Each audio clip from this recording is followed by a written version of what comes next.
Welcome to The Source, where we combine the headlines with in-depth conversations with the newsmakers themselves. Today on the program, lawmakers grill Manila Water and MWSS officials over water shortages. Leads me to, I will take accountability for that action. I am prepared to resign. With some congressmen demanding for top company and government officials to resign.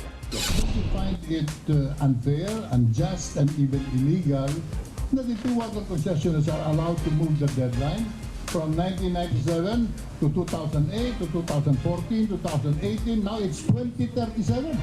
Congressman Lito Atienza tells us more in the program. And later, it's all systems go for the midterm elections. It's very important that people know what the ballots look like, so on election day, they're not surprised or misled.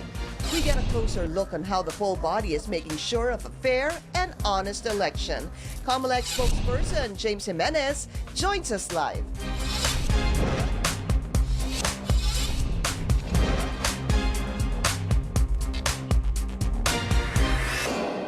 Thank you for joining us. I'm Pinky Webb. Residents in Eastern Metro Manila will have to wait a little longer as Manila Water says supply will start to normalize only by June or after the summer. Manila Water confirmed this in a House hearing yesterday morning. Our Rex Remigio tells us lawmakers want to hold executives of the East Concessionaire and Water Regulator MWSS accountable.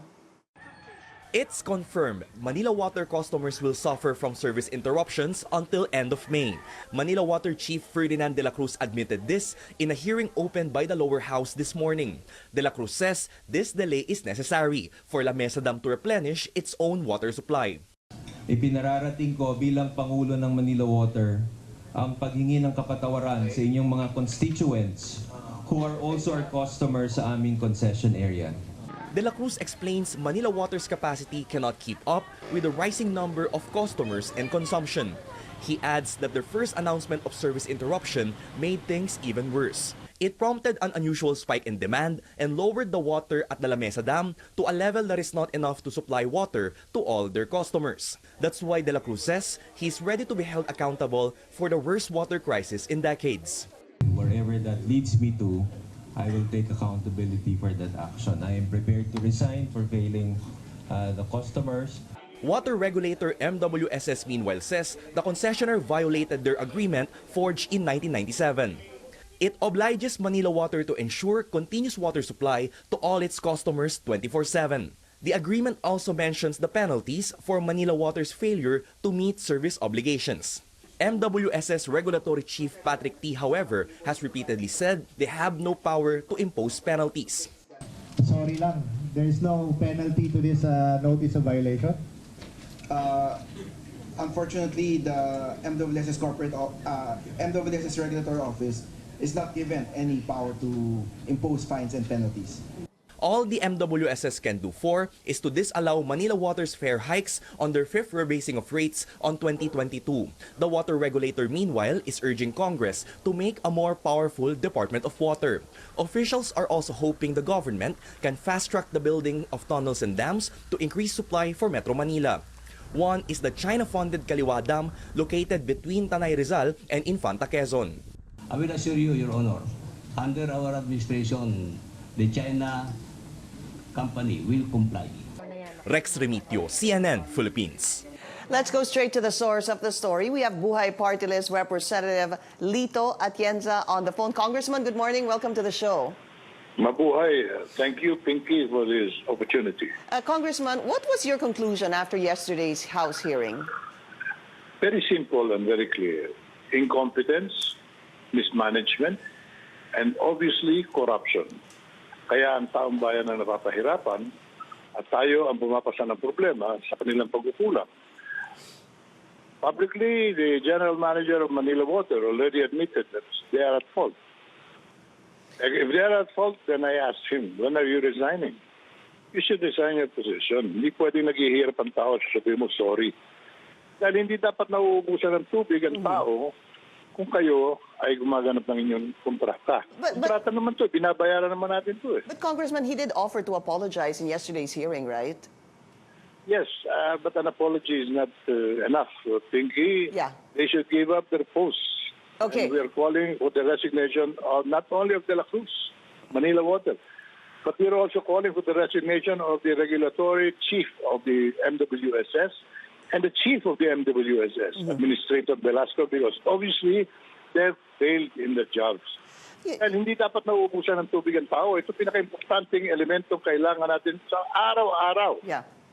Susunod na rito, kuryente. Pag hindi natin Congressman, nagbutihan ng ating katwiran. if we were to listen to the reasoning of the water shortage, it would be, well, number one, an increase in customers, and likewise, of course, an increase in consumption. Is that acceptable? No. Definitely, because this is business for them. Hindi naman, well, they're not in it for charity or for public service. They are businessmen, and they are the distributor charging people for the water that they consume. So therefore, mas maraming customer, dapat mas maganda servisyo nila sapagkat malaki ang negosyo nila. Hindi sapat na sabihin dumadami ang tao kaya may problema tayo sa tubig. Dapat pinaghahandaan nila ang pagdami ng tao. Dapat pinaghahandaan nila ang summer months, pinaghahandaan nila, requirements sila so that water can be assured every day, 24 hours, 7 days a week. Yun ang mga provision ng kanilang kontrata na kanilang dapat sinusunod. At ang aking paalala naman sa MWSS, bigyan naman yun ng proteksyon ng taong bayan. Sa patatakbo ng tao, kung ang ating regulator, ang gobyerno ay give up, at ang sinasabi nila una, wala silang magagawa. Mabuti naman, nagbabago na ang kanta. Narinig ko kanina yung sinabi ni Regulator T na meron silang magagawa para bigyan ng penalties itong korporasyong ito. Because we cannot accept the alibi of MWSS that the contract does not stipulate any penalty. Yeah. To me, that's the most ridiculous statement I've heard from government. But isn't that why they're asking Congress to kind of amend this to give them the power to be able to impose penalties? Pinky, this is a contract signed by the executive. Hindi naman batas yan eh. Yung kanilang thinking in protection of the failure. It's an alibi for the failure of Manila Water. Sabihin ninyo kailangan ng batas. Hindi nyo kailangan ng batas. Failure to deliver the contract and the provisions on the assurance of water is enough to cancel the contract, adjust the contract, penalize the party. Ang daming magagawa. I'm sure President Duterte knows this, and he should be the one to act on this now. Ours is to remind the executive that for that, sila action ang hinihintay natin. During an interview with Speaker Gloria Macapagal-Arroyo, she also did mention, Congressman, that possibly there should be a penalty provision that would form part of the contract for the concessionaires who actually don't comply or would have shortcomings with the agreement. So parang ang pagkaintindi ko, Congressman, is that parang kailangan maglagay ng penalty provision. Yan po yung trabaho ng executive. Sila pumirma ng kontrata eh. Hindi naman po Kongreso pumirma ng kontrata eh. It was the former president of the Philippines, and we have a new president. He can impose anything he wants to protect the interests of the people. We cannot accept the fact that it is now Congress' call to solve the problem. It should be changes in the contract. So be it. Kailangan siguro baguhin. But Congress will be ready, of course. We would be ready to support any executive action on the matter. Water should be assured our people. Okay. All costs. But what can Congress do now? Is there anything you can do about this? Sa ngayon po, yung maganda po yung nangyaring committee kahapon, and we thank the Speaker for that, because it gave us an opportunity to point out to the public at i-pinpoint natin, sino ba nagkukulang dito? Sa tono sa umpisa ng hearing, sa tono ng MWSS at saka nung regulator at saka nung Manila Water, baka ang may kasalanan pa ang taong bayan eh. Kasi masyado raw tayo dumami. At nag-increase ang consumption. That to me is the most stupid remark coming from a distributor of an essential utility. Maraming tao, di dapat mas masaya kayo dahil maraming magbabayad sa inyo. Bayad kami ng bayad sa inyo. Mas malaki ang business. Nagre-reklamo pala kayo na dumadami kami. Okay. What could be a short-term solution that you see? Short-term yung ginawa na po ng ating Pangulo. Inutusan sila to produce or else. O, di niya, lumabas yung tubig. May magagawa pala eh. May magagawa short-term. Long-term, we are demanding for the two water concessionaires to deliver the side of the contract. Yung kontrata nila, hindi naman puro tanggap lang ng negosyo at pera eh. Meron silang commitment to produce wastewater treatment facilities. Okay. Dahil technically, yung tubig na lumalabas sa ating mga tahanan ay dapat nililinis nila bago ito'y lumabas sa Laguna de Bay, Pasig River, and Manila Bay. We are protected by 3 bodies of water where fresh water can be derived from. Pero dapat meron technology na paglilinis ng tubig. Hindi naman diretso sa toilet natin, diretso sa gripo ng pampaligo. Kaya meron pong water treatment na ginagawa dyan, katulad sa Singapore, sa Japan. Kumopya na lang tayo. Kopyahin nila yung ginagawa ng mga matinong gobyerno, matinong bansa, upang yung tubig, paikot-ikot lang. Ang tawag dyan recycling of water, na hindi mauubusan ng tubig ang Pilipinas. We have more than enough. Every year, rainfall, about 144 billion cubic meters of water every year. Hindi natin nagagamit yan. Dapat asikasuhin nila upang magamit natin ang tubig na ibinibigay sa atin ng kalikasan. As a last question, Congressman, what do you think or what are your thoughts on the Kaliwa Dam? Yung po'y kailangan gawin. Noong pa overdue na yun makakatulong po yan.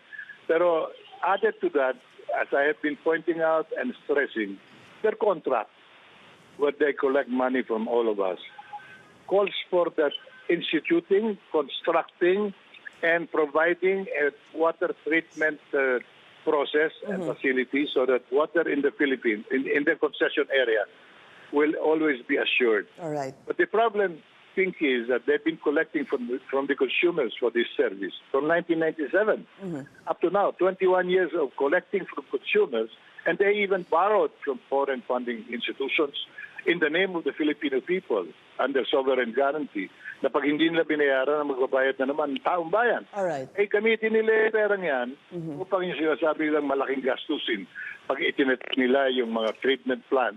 Gawin nila ngayon. Dapat ginawa nila noong 1997. Yeah. Nung inabot ko na po sa DNR yung 2008 When you were, yan. Tapos they asked for an pinangako na extension. 2016. Opo. Now 2022. And now, ang pangako nila, Pinky, 2037 daw. Yeah. Tatapusin na nila. Okay. Niloloko nila ang taong bayan. All right.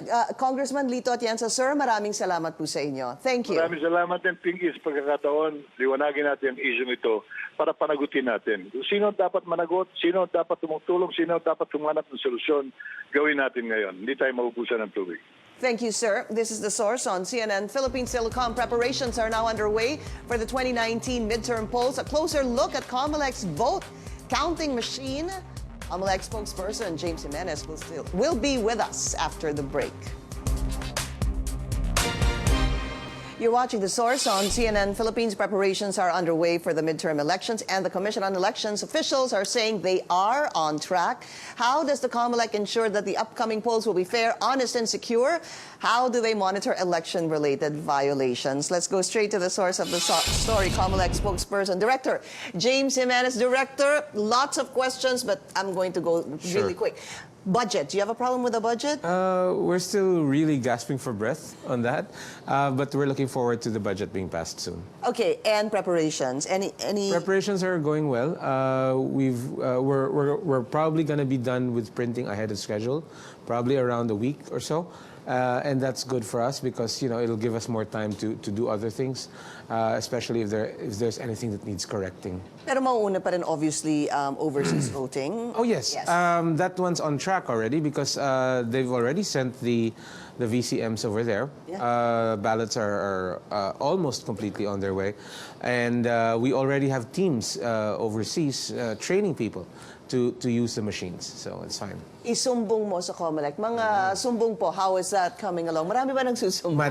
Madami. And in fact, there was a little bit of a dust-up yesterday, because there were questions about what exactly constitutes verifiable information. Correct. So we had to clarify that yesterday, but I think we settled that fairly quickly. And people have still been very eager to send in their reports. So basically what happens is that when we receive a report, we forward that to the appropriate Comelec office, and they will validate the reports, no? And mostly sa sumbong, ang topic natin dyan is poster violations about where posters should be placed, the size, etc. But that should be easy. That's an easy case. That happens all the time, and it's practically routine. The only problem really is that we are managing resources that are not like 100% as much as we want them to be. You know, we have fewer people than we need, certainly, and we have to manage that resource. So we prioritize. So there's there's a tiering system. So like some sources are really trusted, and some sources are less so. Yeah. And so we have to prioritize. And what would be the most challenging parts of sa isumbong mo sa Comelec? Ano yung pinakamahirap i-vet? Ang pinakamahirap i-vet yung mga those that come from anonymous accounts that refuse to give any information other than nakita ko to and yun na yun. I mean, you know, bahala na kayo kasi pinakita ko na sa inyo yung picture. Nagsumbong na ako sa inyo. Nagsumbong na ako eh. And while we appreciate that immensely, no, there have been instances where we went and wala naman. No? So again, that's the reason why we need to really make sure that the information that we receive is actionable, and it's something that we can do something about. Now, the source of frustration, of course, is that they don't see the results right away. Hindi yan madi-disqualify kinabukasan. And the reason for that is because we have to go through due process. No, we remove the posters as you're seeing now on the screen, but a lot of that is simply abatement. Tinatanggal lang natin kasi pangit tignan because they're in violation of law, but hindi yan nauuwi sa prosecution, especially kung walang documentation involved. That's why documentation is necessary, because documentation is the way to actually move the process past simply baklas to prosecution. And how do you go through with the documentation? We have people going to the places where these are found.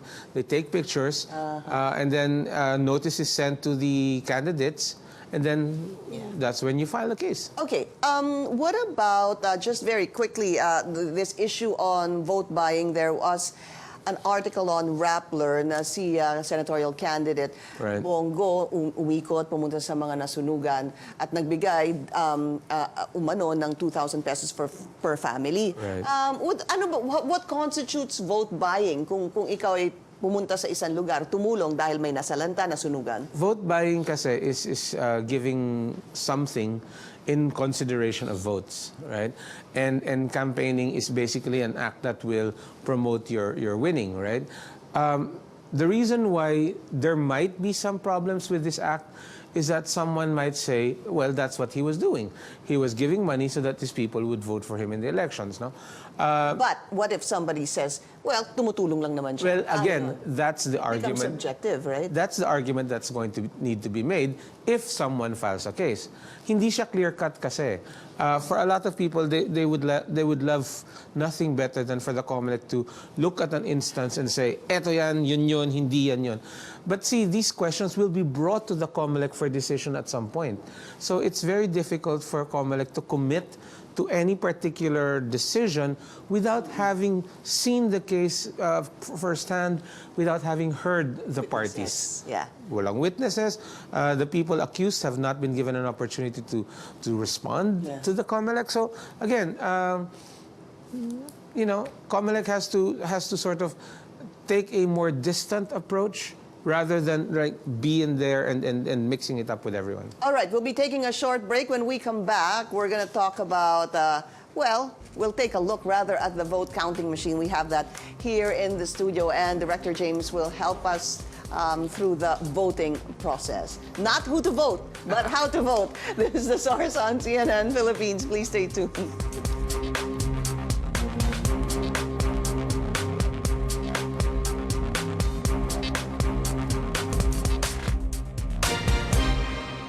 Welcome back to the program. Our guest today, Comelec Spokesperson James Jimenez. We have the vote counting machine here. So, Director, go ahead. Help us through this. First of all, this is what it's going to look like on election day. Ito yung makikita mo on election day. And the first thing that you notice here is that meron tayong tape na mahaba. Makikita mo lang to when the voting opens, no? this is the equivalent of what we used to do with the manual elections where you'd open the ballot box and turn it upside down. Tataktakin mo ganyan para wala laman. This gives you a report that says there are 0 votes tallied for every single name here. No? So you notice, Ayan. 0, 0, 0 yan. 0. Okay. Ibig sabihin walang vote. Walang vote, walang laman yung memory. Tatanggalin na natin yan. Tatanggalin natin yan. Now, we have ballots here. And the ballots are, these are dummy ballots only. So they look, they look the same, but the names are all wrong, no? Ang importante lang mapansin dito ay una, kailangan may pirma nung Board of Election Inspectors. All right, Jan? At wala nang ibang marka throughout the entire ballot. So isang pirma lang? Isang pirma lang. Make sure na pag tinanggap nyo itong balota ninyo, malinis. Tignan nyo front and back na walang sulat. Bakit? Kasi kung may sulat yan anywhere, maaring hindi basahin nung makina. No? So siguraduhin natin ganyan. Ngayon, mapapansin nyo, hiwa-hiwalay into categories yung mga pangalan. Meron ka mga pangalan dito, para sa senador, halimbawa, merong 62 names dun sa official ballot natin. And then may position para sa House of Representatives and so on. Iba-iba na yan. Sa likod, party list. Medyo madami yan. Just to be clear, Director James, so front and back talaga to, ah? Front and back talaga yan. Alright.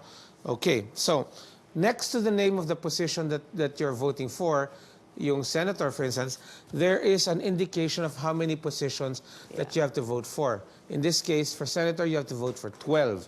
That's important because if you vote for more than 12, then your votes for that section will be considered stray. They will not be counted. Okay. So don't overvote, all right? So Don't overvote, but you can undervote. You can vote for less Pwedeng than... kulang, wag lang sobra. Tama, pwedeng kulang, wag lang sobra. And then in order to vote, all you have to do really is to slide the ballot into the ballot feeder and then wait. Now, you do have to wait. You don't walk away from the ballot machine as soon as it slides in because you're going to have to wait for your voting receipt. And the voting receipt will show you, Director James, that tama yung binoto mo. Yeah, na, kung sino yung binoto mo, no? Oo. So in this case, blanco yung ating pinasok na balota. We put in a blank ballot. And so, we got a receipt that reflects that result. So, walang lumabas. Puro abstention. Okay. Okay? Because we didn't vote anything. All right. Because we didn't vote for anything. So the most important thing really to consider... But sorry, kanino pupunta to? Okay. Sa botante? Once the voter reads that, dapat niyang ihulog yan doon sa kahon na pinoprovide natin for that purpose. No? You cannot take that home.